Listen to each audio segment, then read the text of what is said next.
In early 1816, Mary Godwin moved through Europe at just 18, and she did it beside Percy Bysshe Shelley. The trip sounded romantic, but it also demanded quick decisions, long days, and a constant sense of being watched. Mary carried more than luggage. She carried ideas. She read widely, listened closely, and measured the world against what she believed it could be.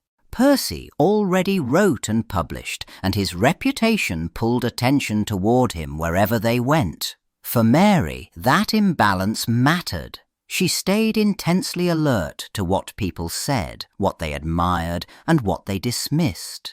She learned by observing, not by performing. Each new place became a lesson in how culture worked and who got to speak. She was building a mind, even before she built a career. The journey kept pressing forward, and so did Mary's inner life.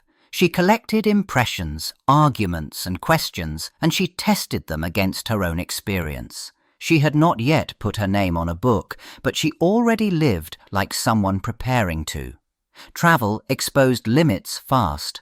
Money, reputation, family pressure, and risk. Those pressures did not stop her. They concentrated her.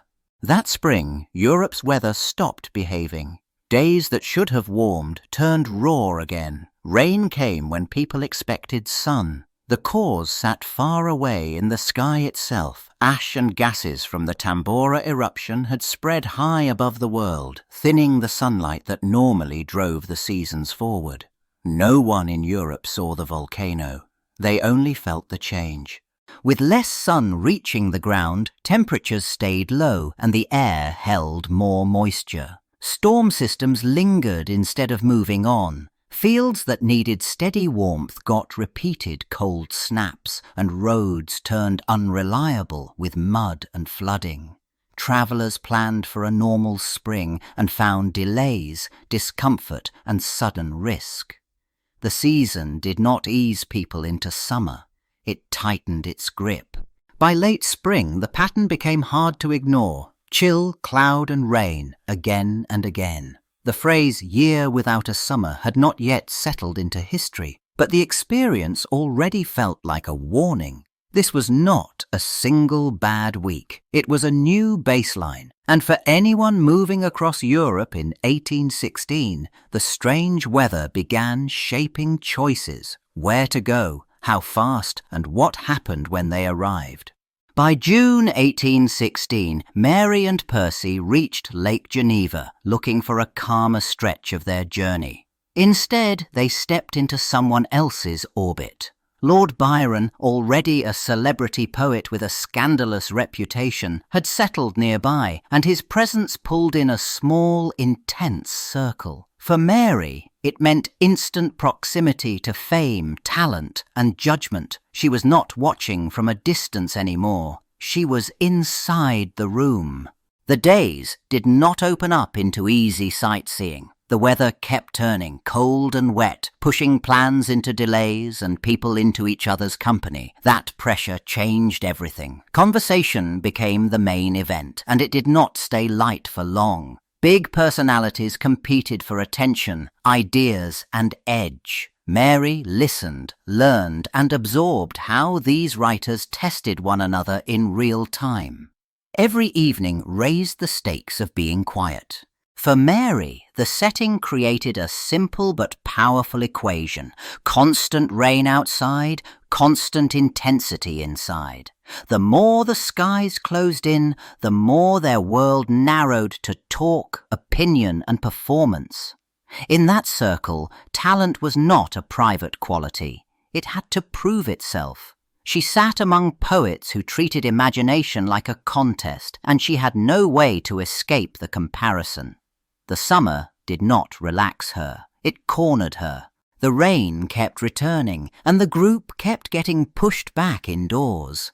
That changed the rhythm of their days. Walks and outings became rare, and the evenings did the heavy lifting. They read from a stack of German ghost stories, translated into French, one unsettling tale after another.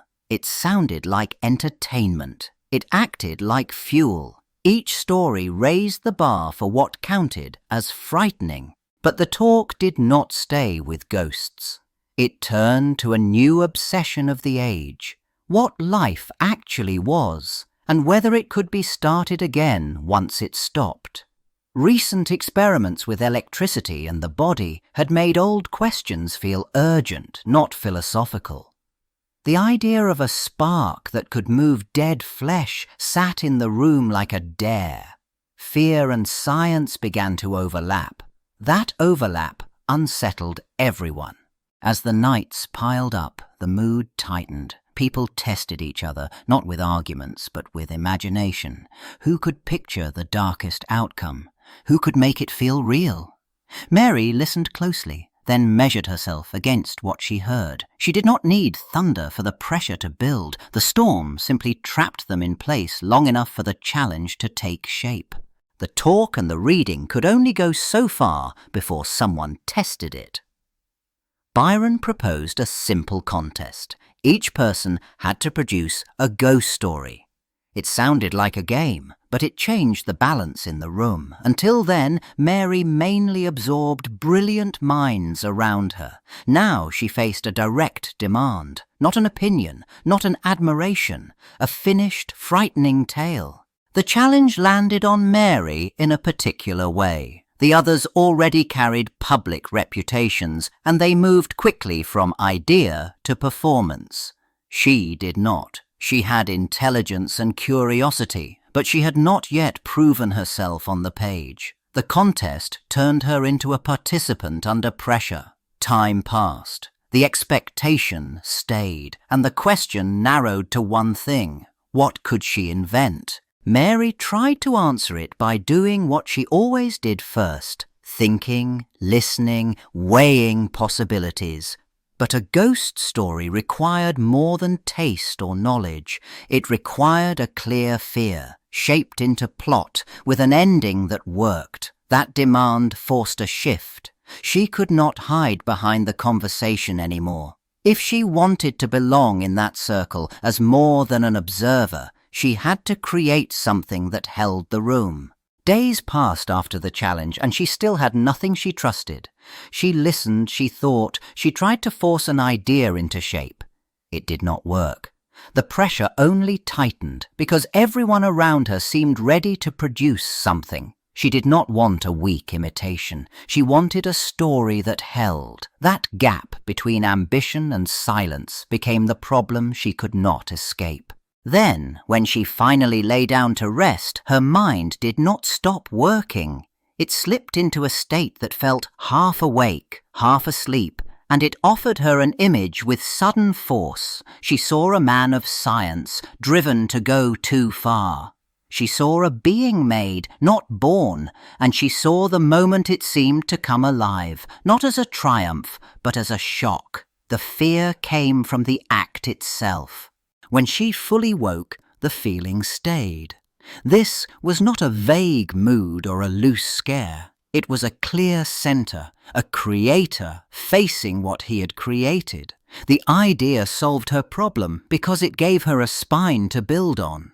She did not need to chase 10 different plots anymore. She needed to follow this one consequence to the end. She committed to turning that waking dream into a story. Over the following weeks, she put the idea into sentences and found it refused to stay small. What began as a quick scare grew each time she tried to explain it. She needed a reason for the experiment, a chain of choices, and a moment when excitement turned into dread. The writing became a test, not of how to shock, but of how far a person went once they believed they could create life. As the pages accumulated, she built the story around consequences instead of tricks. The creator stopped being a simple villain and started looking like a human being who made one decision, then made another to protect it, then another to escape it, and the created being stopped being a prop and became a mind that noticed, learned, and suffered. The horror shifted direction. It came from neglect and from the damage that followed when responsibility arrived too late.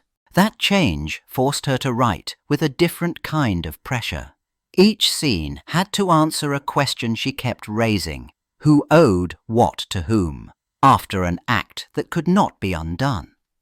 The narrative turned into a psychological experiment, watching guilt grow, watching fear harden into cruelty, watching loneliness produce rage. The initial draft still moved fast, but it carried an argument underneath. Creation was not a victory. It was a burden, and it demanded a reckoning. In 1817, the story stopped being a clever response to a one-night challenge and started becoming a real book. Mary took what she had drafted and pushed it outward, scene by scene, until it could hold the weight of a full novel. She tightened the chain of cause and effect. She made sure each choice led to consequences. The idea stayed the same. The structure changed. It had to work for strangers, not friends. That meant rewriting, not just adding pages. Mary adjusted pacing and clarity so the reader understood who acted, why it mattered, and what it cost. Percy gave editorial input along the way, the kind that aimed to sharpen sentences and steady the overall shape. The work became more deliberate. A quick burst of inspiration turned into careful construction. This was where the story proved it could survive outside that summer on its own. As revisions continued, Mary treated the draft like something meant for print, not a private experiment. She looked for weak links, smoothed transitions, and strengthened the through line of responsibility that ran under every dramatic moment. By the end of 1817, what began as a stormy night dare looked like a complete manuscript, organized and coherent, ready to face publishers and readers. The challenge had done its job. Now the book had to do hers. In 1818, the novel finally reached the public, and it did so without Mary Shelley's name on the title page. It appeared anonymously, which meant readers judged it without an author to pin it to. That mystery became part of the reaction. People read it as a strange new kind of story, too intellectual to be simple horror, too frightening to be polite entertainment. It asked for attention, and it got it. The book moved fast through social circles because it hit a nerve. It used the old machinery of Gothic terror, fear, pursuit, dread, but it powered that fear with something modern. Experiments, theories, the idea that life could be made, not born. For some readers, that felt thrilling, like the future had arrived in a nightmare. For others, it felt dangerous, as if it encouraged people to play with forces they did not understand. Debate followed the novel almost immediately, not just about whether it shocked, but about what it meant. Some treated it as a warning about ambition and responsibility because it showed consequences instead of simple thrills. Others rejected it as too bleak, too unsettling, too close to real scientific talk for comfort. Either way, anonymity did not protect it from scrutiny. The story had escaped its author, and the public had taken possession of it. Over time, the book stopped being just a strange new novel and turned into a reference point. People read it as a warning about what happened when ambition ran faster than responsibility. They also treated it as a blueprint for a new kind of story, where terror came from experiments and ideas, not just ancient curses. The result lasted. It shaped what audiences expected from both Gothic fiction and early science-based imagination. That long legacy made the starting point almost hard to believe. In 1816, the author still looked like an outsider beside louder, more famous voices. She carried no reputation that guaranteed attention, no public role that suggested she would redefine a genre. Yet the pressure around her did something important. Rival talent, constant debate, and a storm-driven confinement forced a simple choice: keep watching, or finally produce something of her own. What made the difference was how little she actually needed. One miserable stretch of weather removed distractions and kept everyone locked in the same argument. A room full of rivals raised the stakes and made failure feel public. And then the idea arrived. Sharp, unsettling, and hard to forget. From that point, the chain reaction followed. A private spark became pages, the pages became a book, and the book became a worldwide landmark.